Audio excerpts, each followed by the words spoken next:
مش هرجع، على الاقل مش دلوقتي. ايوه يا رؤوف، بس هو انت ايه اللي حصل معاك يعني عشان اوصلك للمرحله اللي انت فيها دي؟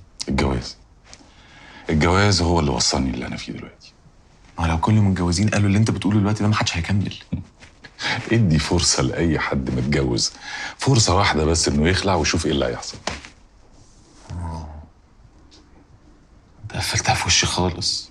لا لا لا، واسمع كويس اللي انا هقوله. الجواز في حد ذاته مش غلطه.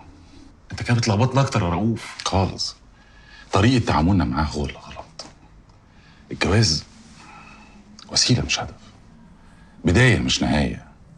محتاج شغل كتير قوي يا اخي، كتير علشان ينجح. لكن تركنه بقى على الرف هيطرب وهيعفن وهيبقى حاجه بايخه قوي. طب ويعفن؟ ايه الكلام الكبير ده يا رؤوف؟ هو مش كلامي الحقيقه، ده كلام اللايف كوتش اللي انا بشتغل معاه اليومين دول. بص، هو انا ما انكرش يعني ان هو كلامه في الجون، بس يعني هل الكلام ده لو اتطبق في الحياه العمليه بينفع؟ القاعده الثابته من القواعد بتاعته بتقول ان لو في اراده اي حاجه ممكن تنجح، والاراده موجوده. اما نشوف ايه اللي هيحصل.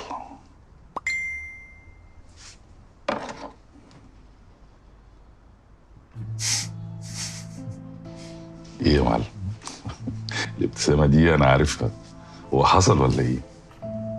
لا لا لا ابدا، ده واحده بس زميلتي في الشغل كده، بنقعد نبعت لبعض حاجات يعني، ما فيش حاجه. يا راجل امال وشك احمر زي الطماطمايه كده ليه؟ فاستني ها.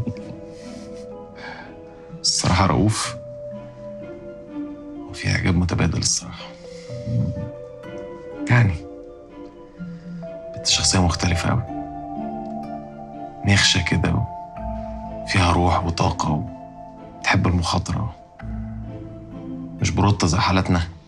طب خد بالك يا معلم، علشان بتبدا باعجاب ووش محمر.